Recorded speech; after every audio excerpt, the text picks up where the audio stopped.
Wow, that was quick. Yeah. Usually it doesn't happen that quick. But anyway, I'm Brent Leary. I'm Paul Greenberg. We are the CRM Playaz. And who else would we be at this point, you know? Well, I don't know. I'm glad you didn't answer that because I was thinking. I was working on it, but it was the question came at me too fast. Well, either way, we are the CRM Playaz. It's Thursday afternoon. Where else would we be? Where else would you be? I don't know. Well, actually, I have no idea where they be.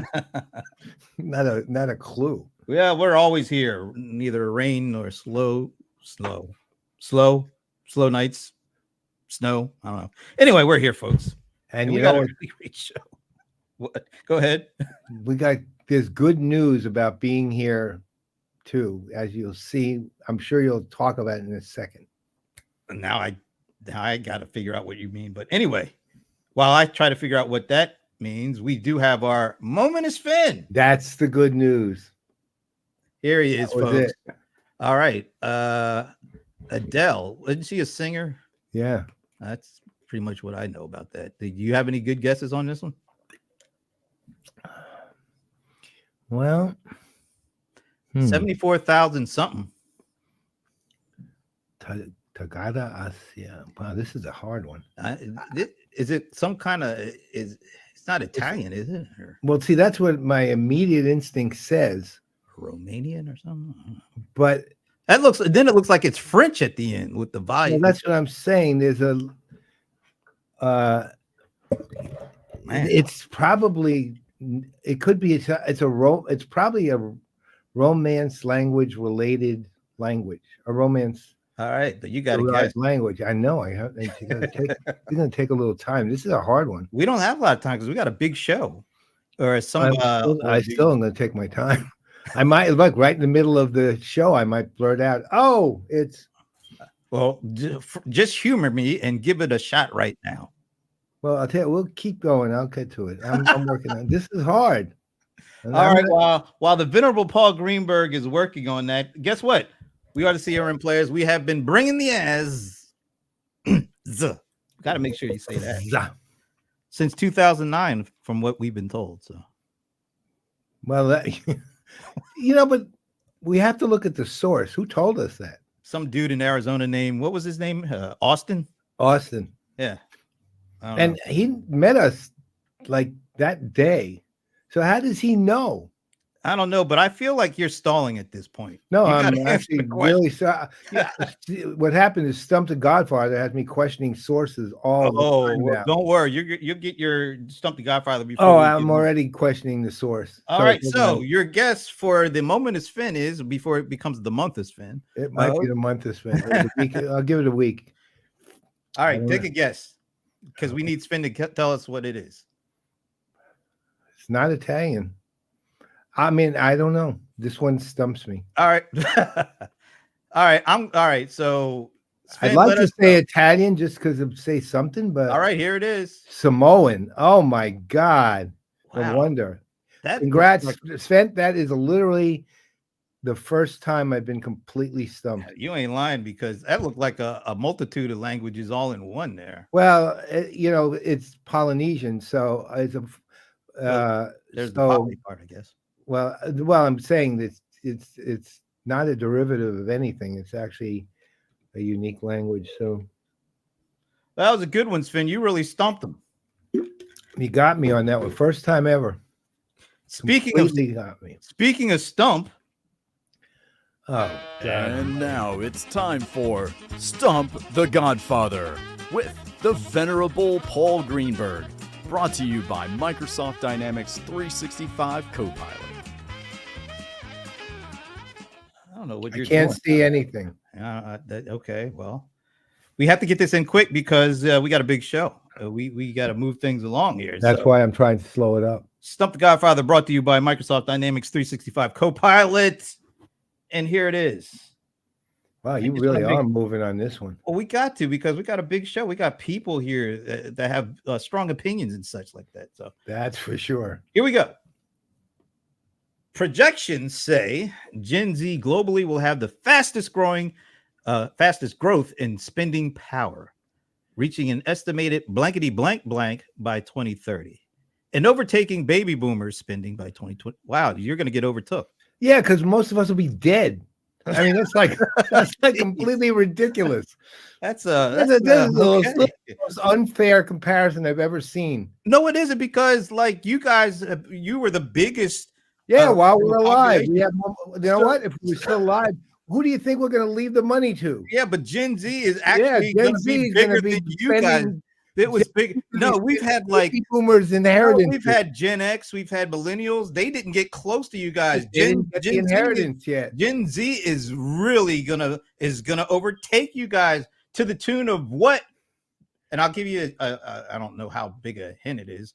It's estimated in dollar amounts now, and this is globally. Gen Z globally. We're not talking just U.S. We're talking globally. And yes, I am getting stressed, Finn. You and the Samoan, thing. All right. So what number? What is the total economic dollar amount? And we are doing this in dollars. By 2030, available Gen Z globally will get. Yeah, Marshall, Gen X, we just got passed over. We don't count. Well, again, somebody's going to inherit all that baby boomer money. Apparently, it ain't the Gen Xers. No, they're too old to have been our kids, right? Well, that would be millennials. And apparently, there is a shot at millennials surprising here. All right, depending on how much of us, all right, take off to the beyond there. So let's get some guesses in there, Mr. Sven. Hey, Jason, do you know Jason? No, Jason Hurst, long time no see. Jason, I do. I know the face, which is what's funny. Hey, Jason, where you from, man? I know you from somewhere, and I do. I know the face. As soon as I see that picture, I know you, but I don't. I'm blocking it completely, and I apologize in advance. Marshall is saying 47 trillion. I'm guessing it's in the trillions too, because from right now. Oh God, yeah. Okay. Holy crap. That's a long time ago. That's exactly. Whoa, my God. That's a long time ago. Now that you said it. When we were at that, remember we were at that Colorado Springs thing we did? When I got sick. Yeah, that one. Yeah. Jason and I had a conversation sitting in a hallway, and I remember it. In fact, we don't have time, but I can go over even a couple of details talked about. You could talk about that with him offline. All right. Even our guests in the green room, you want to take a shot, put it in the private chat. We'll put it up there. Put it in our private chat. We'll let you guys know what it is. All right. So in the meantime, Venerable Paul Greenberg, what is your guess? So far, we got 47 trillion. I'll say, I don't know. This is a complete wing it. 13 trillion. 13 trillion. Okay. Got 13 trillion. We got 47 trillion. Anybody else? Jason, Marshall, and our guests. I'll give you wait a minute. We got some activity. Oh, okay. We got two. All right. So one of our guests, Keith Kirkpatrick, is saying 60 trillion. One of our guests, Ray Wang, is saying 12 trillion. Sahil is saying 14 trillion. So we got 47, we got 60, we got 12, 30. We got 14. And what are you saying? I said already. 30. Oh, you got 13. All right. Oh, look at this. This is not the price. Oh, wow. This is not the Price is Right. Anyway, Sheryl Kingstone, you don't got a guess for us? You want to put in a private chat before we go on? I'm not doing the Jeopardy music to you either. All right. Oh, Alan Berkson coming in at 23 trillion. All right. Well, we've established trillion anyway. I see Cheryl typing away. 10 trillion. All right. We got a multitude. All right. So with all that said, the answer to the question, by 2030, how much spending power will Gen Z have globally? The answer is Ray. I don't know. He might have. The only one who we know didn't look it up is me. Well, I have the privilege of being able to see everybody in the green room. I didn't really see a lot of heads down typing, but Ray did it. Ray did 12 trillion, man. Well, Ray is really good with math, so he probably did the math in his head. He did the projection. He did. Oh, wait a minute. He had his phone in his hand. He just there's a calculator on that thing, right? Anyway, 12 trillion. You got to give it up. You got it right. 12 trillion. You were close. You had 13 trillion, right? Well, yeah, I was. I mean, I was pretty. Cheryl was pretty close. Cheryl is Well, actually it was kind of grouped around 10, 12. Cheryl is filing a 13 and complaint. 14. He says he looked it up. Yeah, so anyway, yeah, it is all mommy and daddy money. All right. That was a good one. Did you like that one? We got a lot of participation in there. That was good. I don't like any of these. Jesus. Ever. Never. All right. You are such a hard called person. Stump the Godfather. That's right. I can't like it by its name alone. This one you were close, so I hats off. Whether I'm wrong or right doesn't even matter.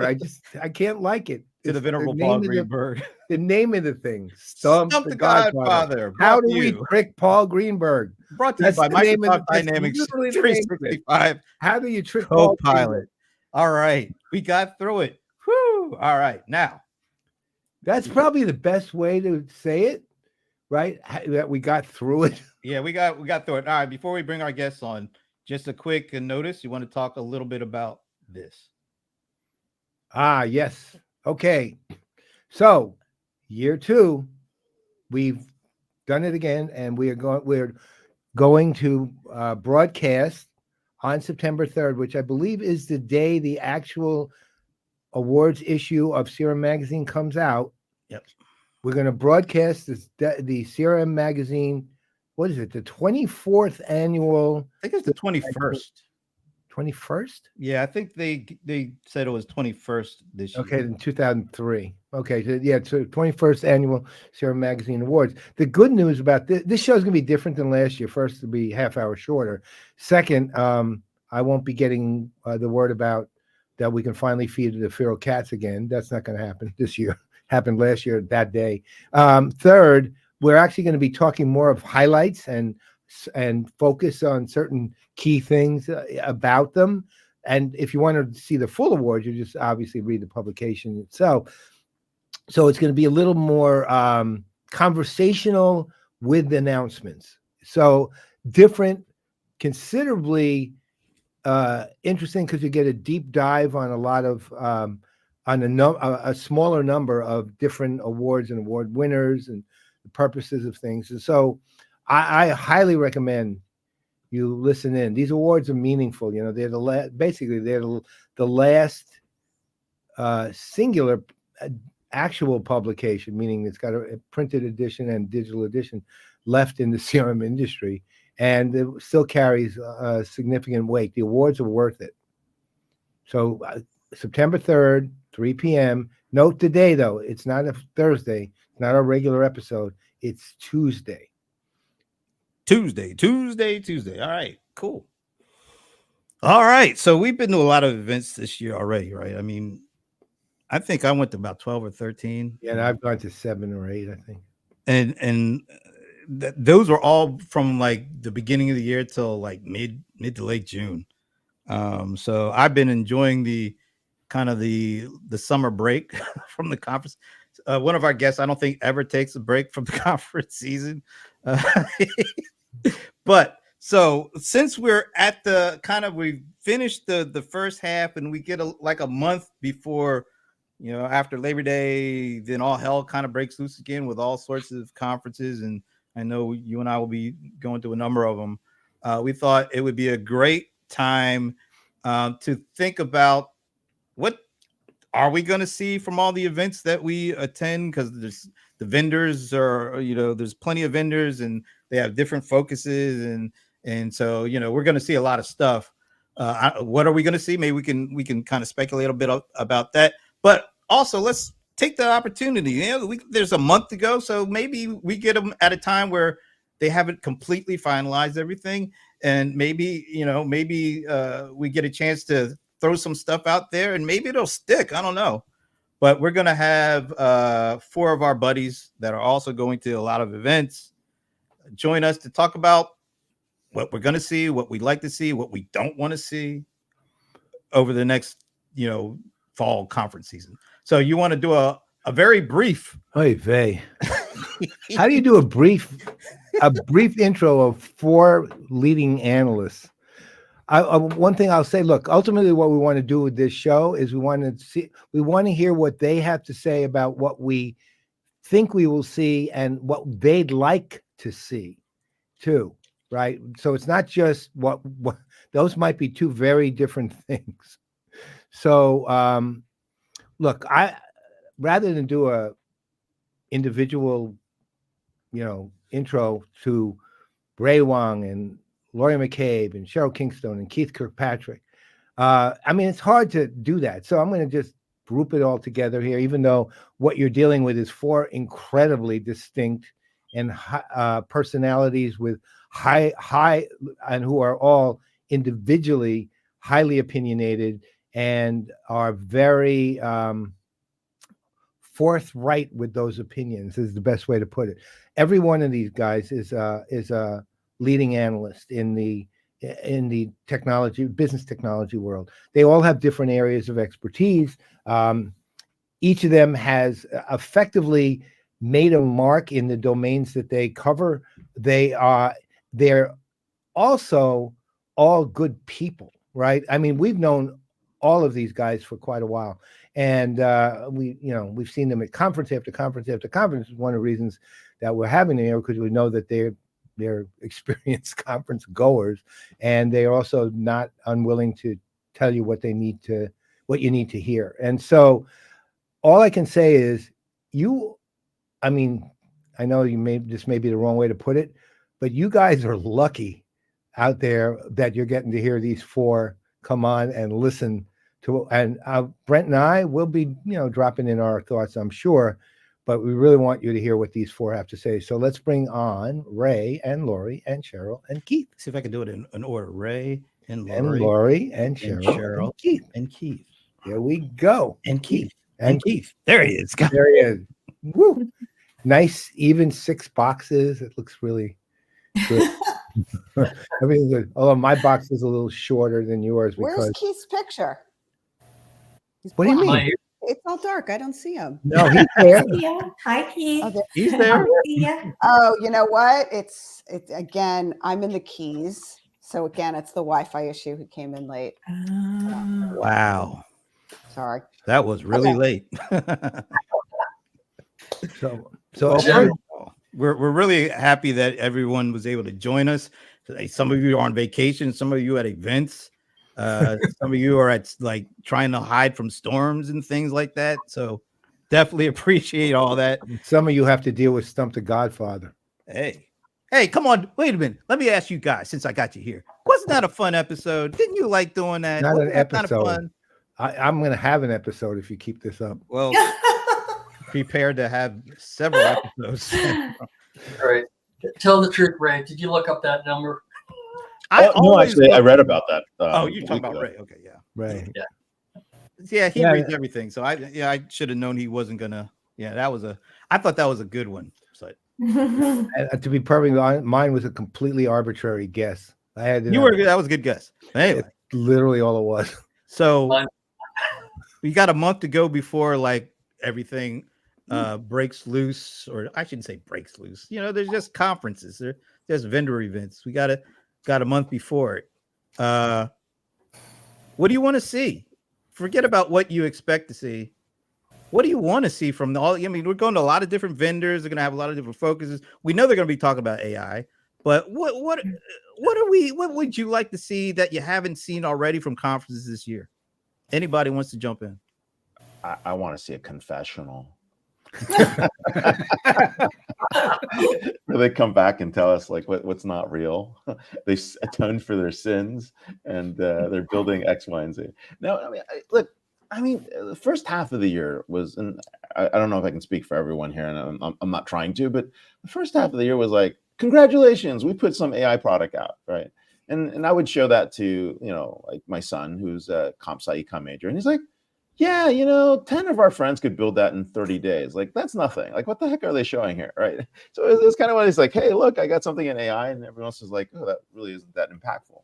So okay, great, you have something in AI. I think what I want to see is I want to see customers who are actually getting some benefit out of AI. I think we're now in that phase, right? Are you accelerating something? Are you augmenting something? Are you automating something? Are you, what are you getting out of it? And I think that's the difference between the first half and the second half is you got to show that this stuff works. And that Yeah. was, I agree, Ray. That was one of the things I was going to talk about is we hope to see a lot more action and versus the hype, right? That's why we had part of Wall Street AI pullback just recently is everyone wants a really quick turnaround. Now, here's the thing. This hasn't been that long. So everyone is saying, where's the money? Where's the money? Where's the return?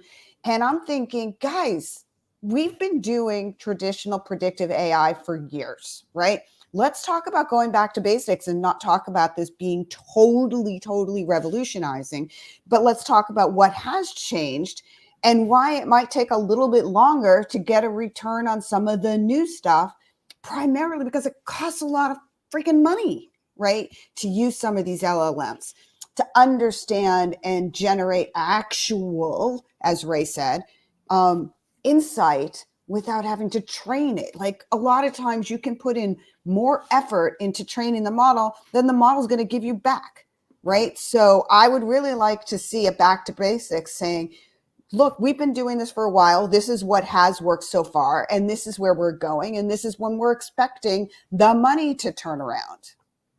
That's what I want. Show me the money.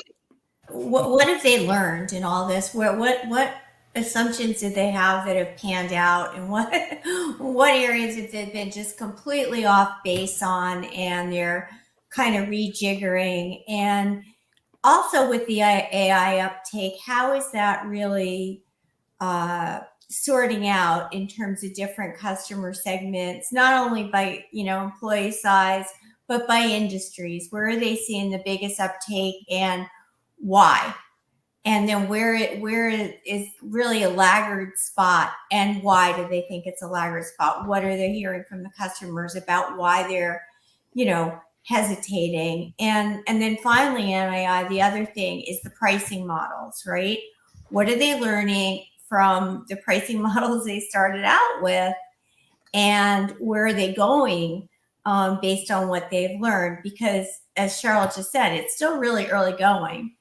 And there's been a lot of hubbub about the pricing model. So I'd be curious about that. I would agree, particularly about the pricing model, but also, when we have an opportunity to hear from customers, I think it'd be interesting to hear about the actual process. How are they evaluating these vendors? How are they actually going through that implementation process? Because, a lot of times when we hear case studies, it's, hey, we selected XYZ vendor and here are the results. But there's a lot of, interesting and really valuable learnings that can be kind of gleaned out of, really examining that process. And, a lot of times vendors don't want to talk about it because it's messy. It doesn't necessarily, always put them in the best light, but I think there's a lot of value there. But who knows if we will actually see that. What I'm really concerned about with AI is a little bit different. With the internet, it was open. With the internet, it was decentralized. With the internet, like we were driving down cost savings like we had never seen before. AI is different, right? AI is closed. AI, in this case, is very centralized. And more importantly, it's costing everybody a ton of money, which is really like the antithesis of almost everything we've seen in the past. So I'm really curious as to see how far this is going to go before someone says, okay, I don't have enough data to get to a level of precision that my stakeholders are going to trust.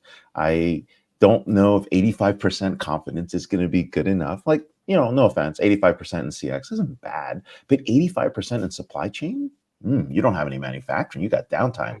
85% in finance, someone's going to jail. 85% in healthcare, right? And so that takes us to the third question is, who do you sue when something goes wrong?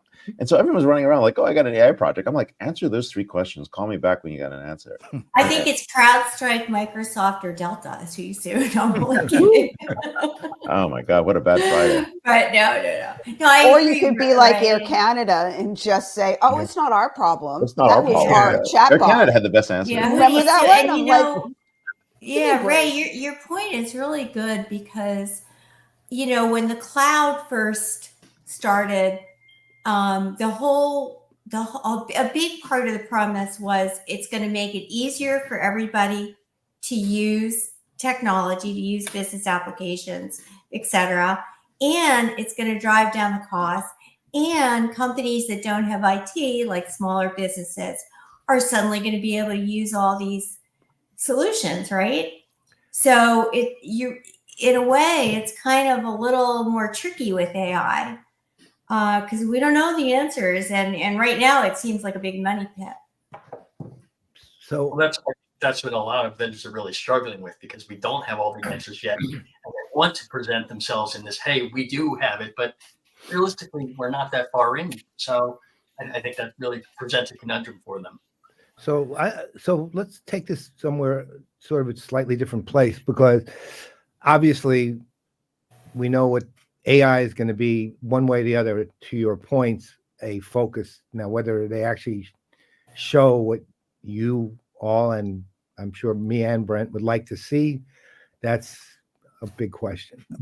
The other question, though, is there are some companies that have been intriguing to me because of last year's event. So for Oracle being one in particular, because if you think of Larry Ellison's keynote last year, it was unique. He's never done a keynote like that, not even close. It was actually the best thing he's ever done by far, right? And it was understandable by humans too, which was a good sign. And one of the things I've noticed with Oracle, for example, and CloudWorld's coming up, is they've treated AI somewhat less insanely, I guess. And yeah, exactly, to Ray's point, on a much more even keel than pretty much anyone else. And they didn't overemphasize it. It became part of their thinking and part of the platform. And then they focused in more on, in some cases, literally potentially world-changing things that they're doing, helping to do. And I was really impressed with the direction they were taking. And I'm wondering about, do you see CloudWorld, since I think all of us are pretty much going, and do you see CloudWorld following through from last year or falling into sort of an AI trap?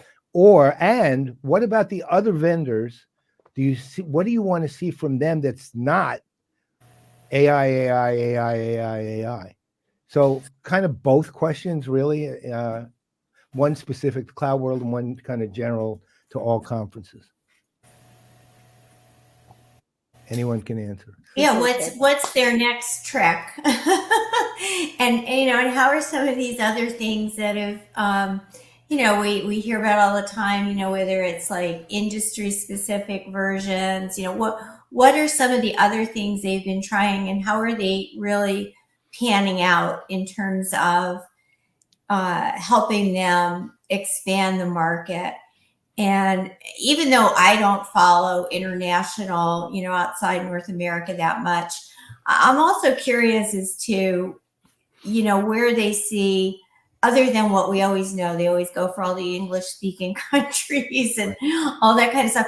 But I mean, given all the complexities with everybody else out there, where do they see opportunities? And, except for Zoho, who I think has a very extremely diverse customer portfolio, I'm not sure if anybody else is really, that able to open the kimono. So I'd be interested in that. I mean, all the vendors have gone industry, like even Oracle is very focused on their different industries. We all know that, right? Salesforce is focused on industries. The only one's not totally pushing industries is Adobe. They're looking more towards marketers. So, I expect industries to always be a focus as customers want more context about their own domain, right? And that's something that Oracle has really stepped forward for. So I would expect that to be a little bit higher on the chain from an Oracle standpoint. Salesforce has always been very industry, in the last 5 or so years has been pushing industry. What I'm really expecting I still want to go back, and that everyone is going to be pushing the AI and generative AI, but the question will they have before and after use cases? Will they have the differences between what an employee is doing in Copilot? For example, Salesforce is doing really well in Service Cloud. Now they're coming out with the AI. So my data shows me that some of the top use cases are going to be customer service and support. So what are they doing for that? And now when we go back to pricing models, how is that going to impact what they're going to change from their Service Cloud models, right? So everyone from a customer service standpoint is a little nervous. Are the employees going to be laid off? Are we going to lower seat counts? Are we going to change the pricing models there because of what's going to have happening? How is this impacting the outsourcing model? And instead of taking the world is falling down, we could take the approach of saying, look how more effective we've been able to help you answer these calls, cost reductions. Look how effective we have to deflect the calls, chatbot. Here's how we're able to assist agents in high intense conversations, how we're going to guide them. And this is the actual use cases we need to come out of the gate with, not just about, well, we've used this LLM model with this predictive model and we're able to have these conversational AIs, really down to the point of what we're going to see coming out over the next year. Well, I absolutely, Sheryl, and it would be great to hear more about, again, just almost a reshifting of the conversation away from, again, sort of feature, really get into, okay, what is the business benefit that these customers can actually derive? And really, again, not just looking at, as you said, that, okay, we're going to use AI to replace X number of workers, because I don't think that's necessarily where the greatest value is going to come, at least in the short term. You think of just, anyone calls up customer support agents now, and I challenge anyone to say that they're having a great experience now, right? I mean, so there's certainly a lot of ceiling there for improvement, and certainly looking at where AI is now and where we might be able to go, I think there's a lot of opportunity there. I would love to hear more about that, from their customers. I'll just point out one real quick thing. A shout out to Nick Zitzen at ServiceNow, because during Knowledge 24, when Paul and I had a chance to do a CRM Playaz episode, he said and we asked, what do you want your customers to walk away from all this stuff with all this Gen AI talk? One of the things he said, it's like a year from now when they come back at Knowledge, I want them to come back to us talking about their company's ROI studies or stories around Gen AI, not for us to be continually talking about how great Gen AI is. So I thought that was a really cool point he made. Even back in, it doesn't seem like it's that far ago. It's only like May or June, but maybe we need to have some time before customers really, first of all, understand what ROI is in this Gen AI context, and then have some stories to actually report and have some meat on the bone. Because I think it's still too early. Like I think Sheryl said, it feels like people are getting anxious, and maybe because, like Ray said, there's a lot of more money being spent or proposed to be spent on some stuff, and these folks don't even understand really what this is going to do, particularly when it comes to impact on use cases, but also impact on traditional ROI metrics. I think maybe we're going to see some new kind of metrics that have to be in play in order to make sense of this, but maybe that's something we have to look forward to. Right.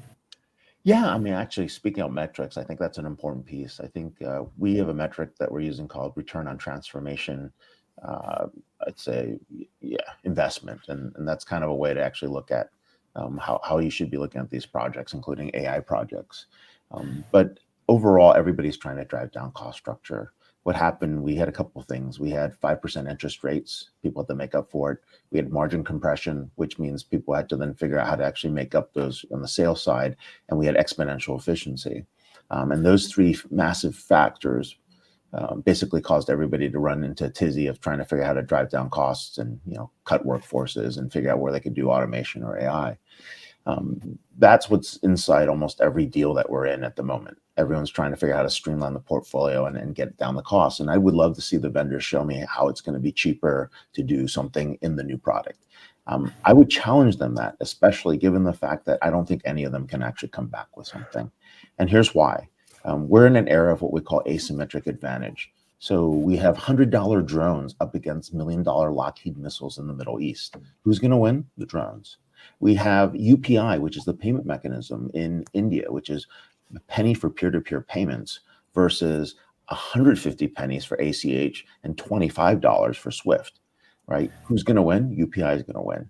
We have Zoho at, I don't know, is it like $100 per user per year versus all the other vendors added together coming up at $10,000 per user per year. They have an asymmetric advantage. And so that's my point, right? If you're coming in at 1/10 the cost and at 10x the functionality, you've already kicked everyone's butt. So that's the challenge they have to go prove to us in the next, 2-3 years, is they're coming down at a value point that makes sense. So my question is, are you ever going to see that, since we are talking about conference season here? My question is, are we ever going to see that at a conference, right? Here's my problem. And I really have a problem with this stuff. Not with, I mean, I have no problem with asymmetric advantage, which I think is actually pretty brilliant. But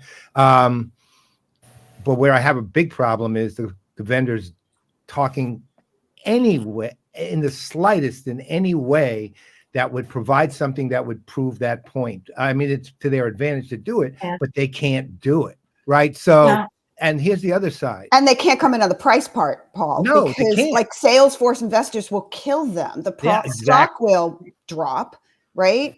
Same with Adobe. Like they can't pull a Zoho. And see that, and here's the other side, because when it boils down to it, all of us, I think, because we all attend the Zoho conferences too, compare everything to Zoho, right? One way or the other, because they are, talk about asymmetric, they are the asymmetric company. But there's an interesting facet to it that the vendors could speak to, and Salesforce used to speak to, which was the culture of the company itself, which used to be evident at conferences. In our tracks, we would see it because they'd kind of make a point of it, and they'd also kind of try to live it. Now I see no evidence of a conversation about culture or even evidence of trying to do anything but streamline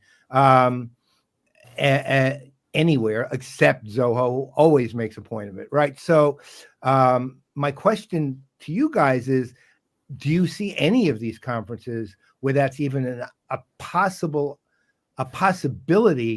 this next 3 or 4 months, anywhere where culture is both a question and something they're trying to answer? I actually do, right? This is back to our earlier point on Oracle. They have automation and AI in the back end that's actually happening, which is very subtle. I know that they don't go out there and say, hey, look, buy the software and you can run it with, a third less people. But the fact is that they're getting to a point where they can do that. And there are only a few vendors that actually have AI. And I'd say Oracle has it. Adobe's making money on it, like, gangbusters, as we all know. And then after that, maybe Microsoft.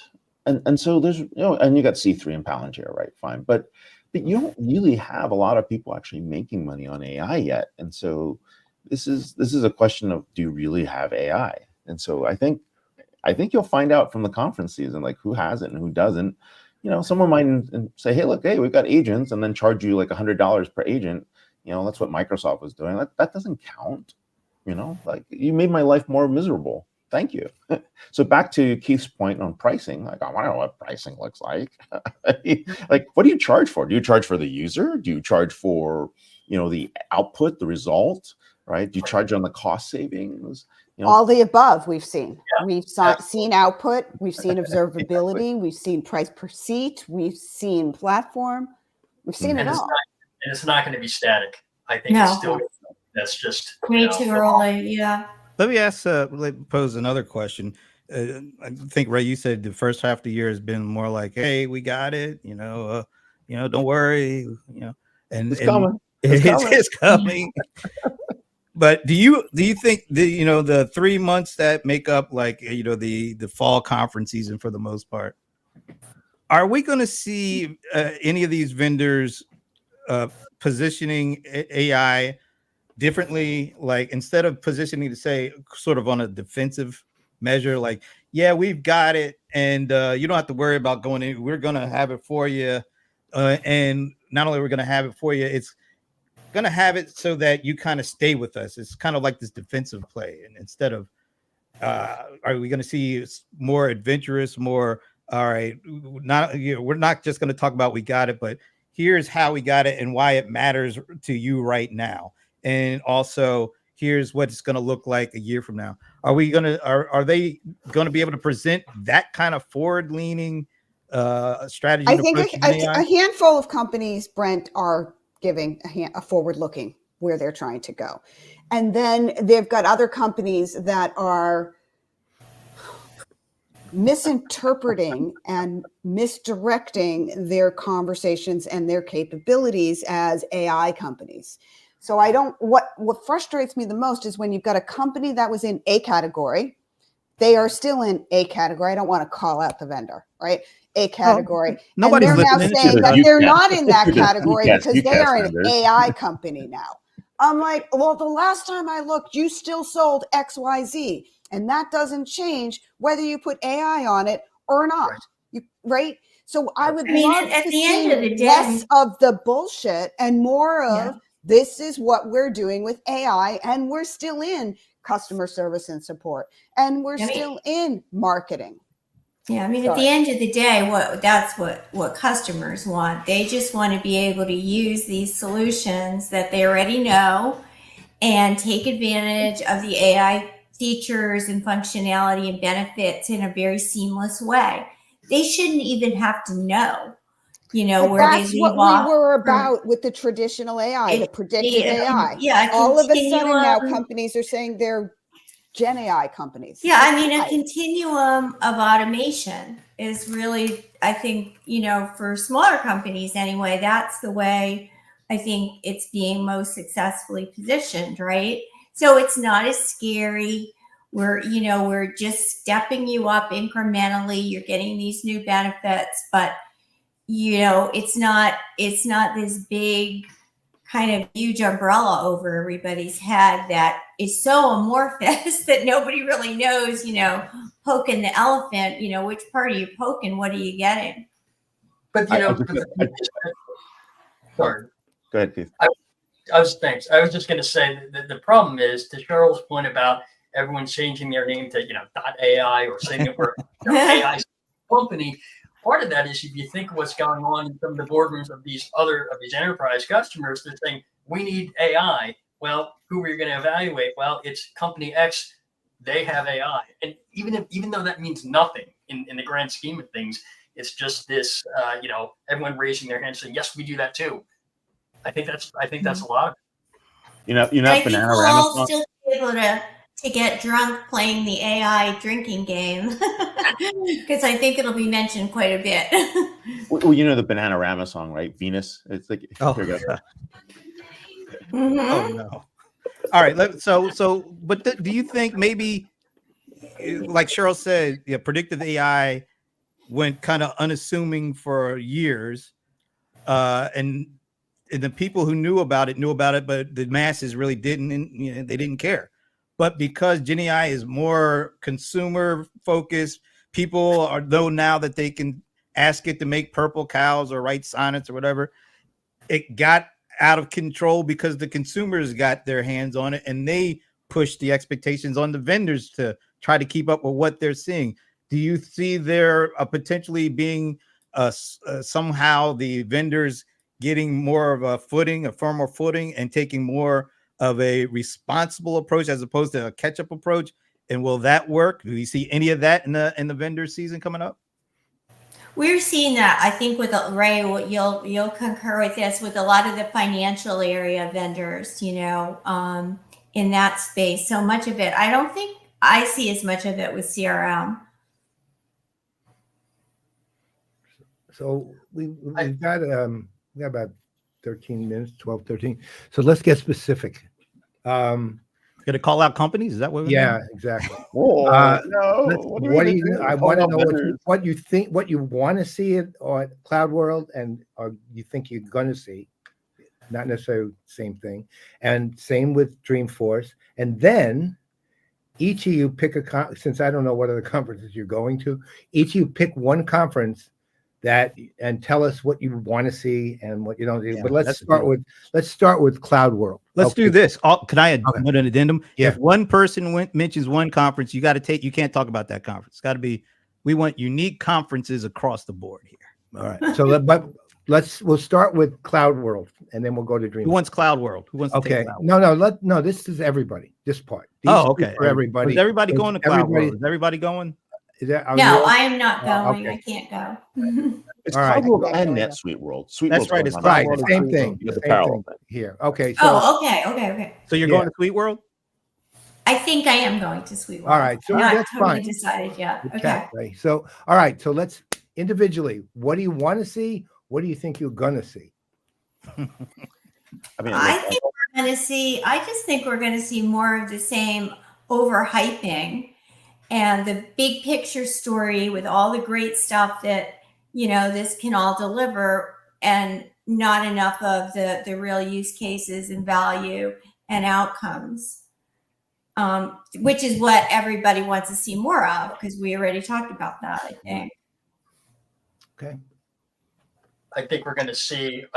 I'm certain we're going to see more, at least at CloudWorld, more focus on healthcare. Obviously, with Mr. Ellison's comments. What do I want to see? Again, like Laura said, I would love to see, a greater focus on outcomes, customer stories, and actually hearing about that process from selection to through the implementation process, because I think there's a lot of value in that. We don't always get it there, but I think there's a lot of value.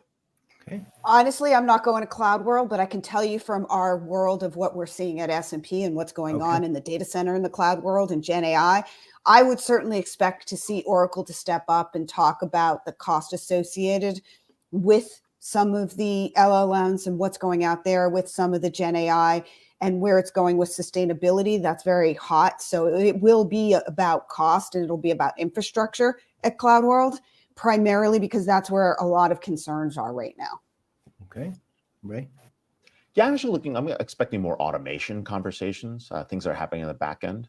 So I think that's going to be interesting. And of course, it's an Oracle conference. They're going to talk about Oracle Cloud Infrastructure. So they're going to push OCI a little bit harder. They haven't ever talked about AI. They always talk about ML. And so I'm kind of curious to see where they go with that ML conversation. And I agree with Keith. I think there's going to be a lot of healthcare. I just spent the morning with Jason Maynard this morning. And yeah, there's a lot of healthcare going to be happening. so we'll see what's going on. But I do want to see that futuristic view that Larry was doing again, to see like what are the projects that are sparking his interest. I honestly think, I agree with you, Paul, that was the best keynote I've ever seen. I mean, it was the future. The fact that he was inspired by Elon Musk, that was interesting, right? The fact that, they're like, wow, I mean, this is all the new stuff that's happening. So yeah, I'm kind of looking forward to that. And then Sweet World, Sweet World's gonna be Sweet World, right? They're gonna add more features, add more customers, add more partners, and talk about all the stuff that they picked up for free from Oracle for AI. So, you know what I want to see? I want to see this possibly be either the last or next to the last CloudWorld in Vegas. I think they're gonna move it to Nashville with the Gaylord Center. Why not? If they're moving the headquarters. There's this beautiful conference center, like at Music City Hall, like where they did the Bitcoin 2024 conference. Like they can do that. Yeah. Yeah, I mean, this is kind of my last round of conferences for good. So, You did that, Paul. no, it's like Tom Brady. I'm retiring. Oh, did you have to?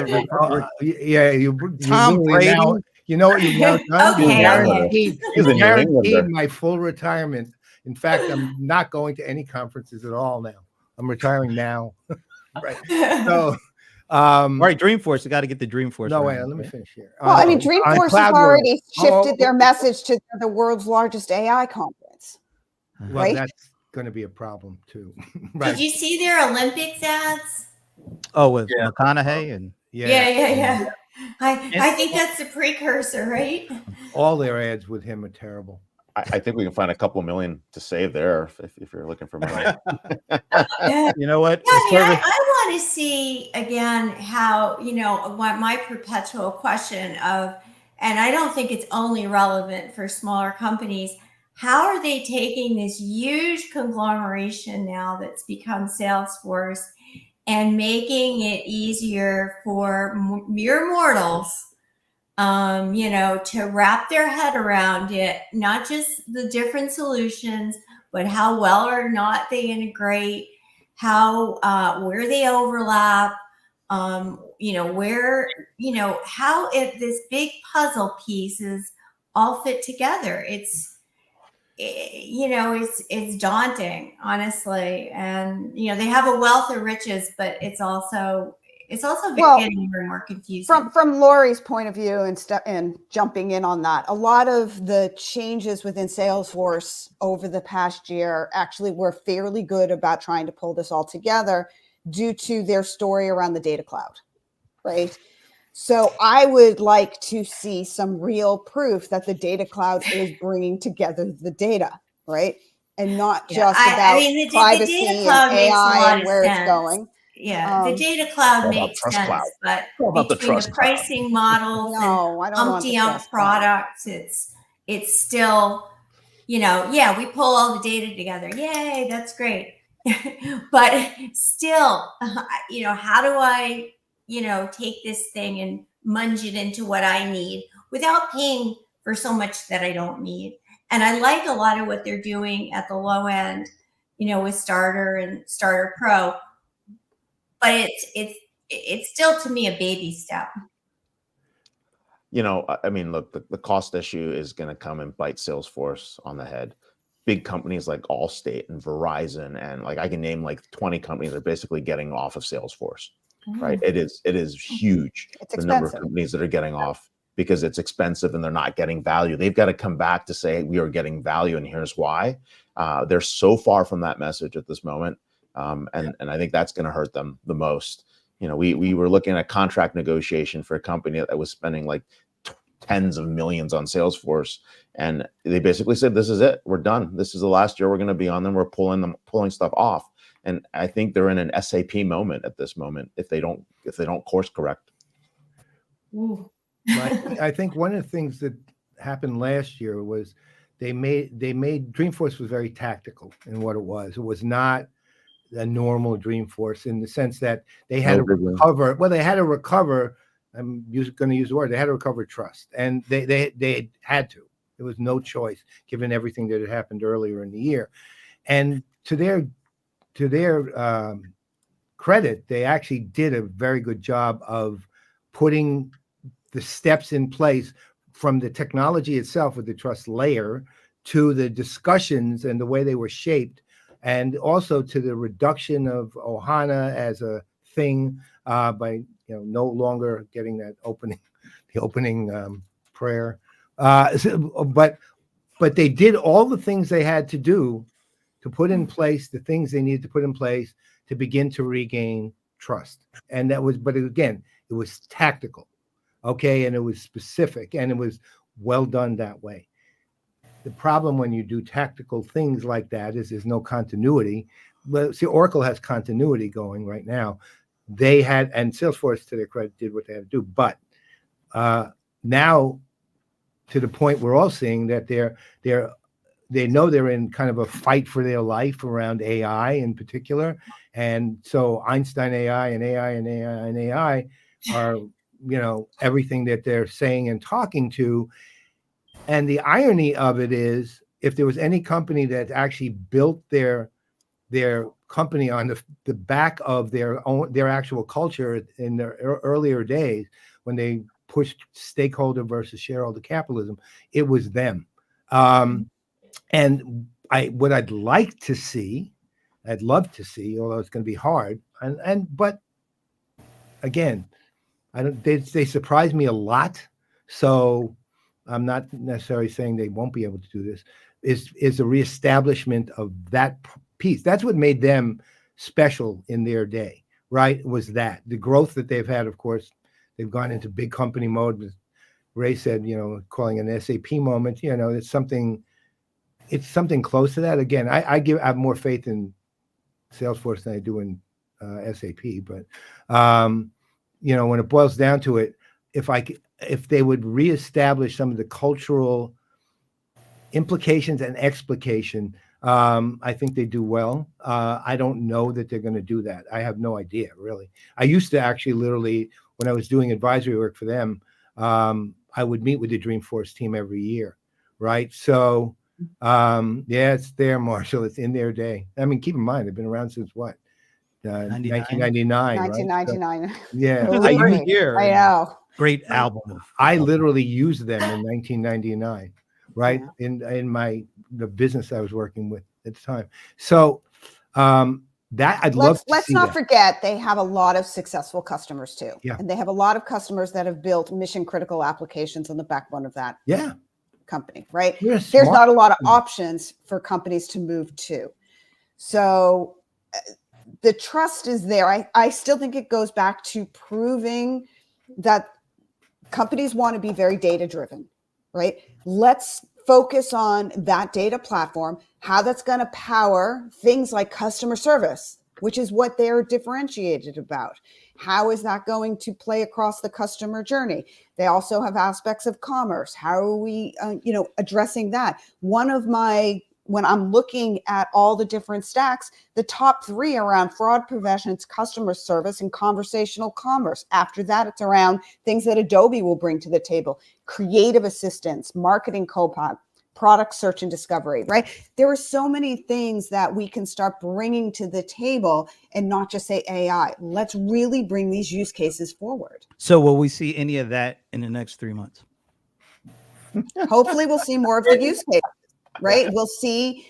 We're going to have to see it because that's the only thing that everyone wants is how am I going to apply this? And how am I going to apply it cost effectively and quickly with time to market, with agility, with safety, with privacy, with trust. And that's what they have them. They just have to, it's early days, as everybody keeps saying, but there are successful use cases.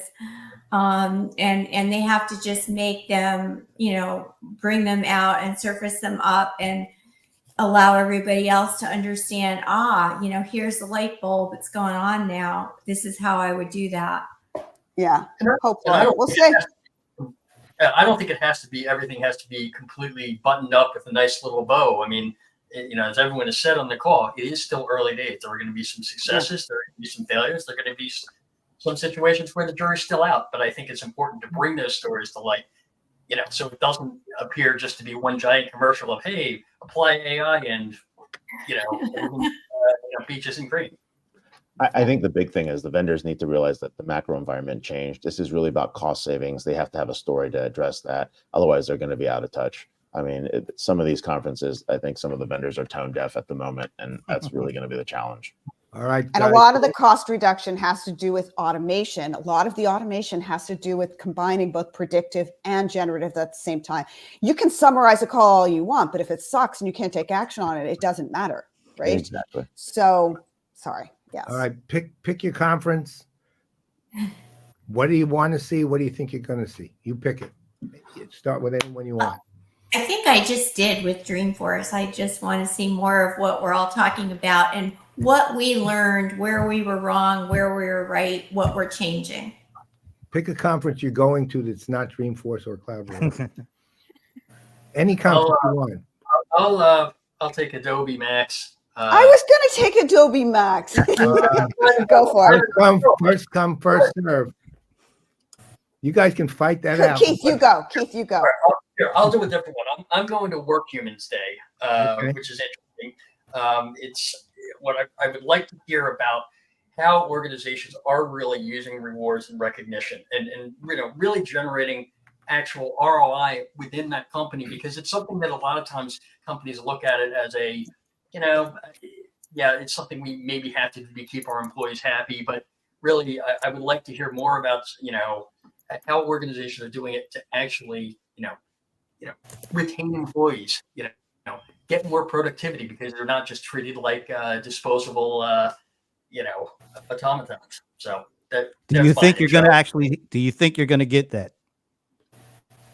I'm going to be optimistic right now, but we'll see. Okay. Cheryl? So, I don't know. Can I talk about Adobe Max? Yeah. He didn't talk about it, right? So here's the thing. We talked about Dreamforce. We talked about Oracle. Adobe Max is at the heart of more of that creative side, right? So what I'd really love to see is how Adobe did put itself forward around trying to put branding around understanding trust and authenticity, that content I'm in Key West. Okay, guys, content authenticity, right? Dana Rao. I would love to see that moving forward so that we can start building trust on some of the deep fakes that are out there, right? So if they're really putting a stake in the ground around creative assistance, consumers and businesses alike want to know that this was created with trust in mind. So that's one other thing, because it is getting better and better. We're still able to catch fakes that are out there, and that is destroying the use of these tools, right? Because while we're able to notice them, eventually we won't be able to. And we should be able to say this was generative AI created and stand behind it. Why get embarrassed about it? Fine. I use generative AI tools, right? It's almost like photography 2 decades ago when someone said, well, you're using Photoshop. It's not a creative tool. You don't have a photograph anymore. That's just not true, right? So I'd love to see it both work out where we're really bringing forward content authenticity, and we're stop apologizing for it and showing how we can use it moving forward to scale and manage our content delivery. Okay. Ray? Oh, AWS reInvent, hands down. Yeah. I think they're going to do some really interesting things there where you're going to see AI come to life. And it's always cool to see what the developer community is up to, because I think this is where we're going to see like the next CRM or the next CX player. I want to see what someone does to take it to that level. Given these hyperscalers, I think they're all itching to get into apps. I want to see how far they go. Yeah, and create real jobs. Ray won this prize. I agree with Ray. I hate doing that.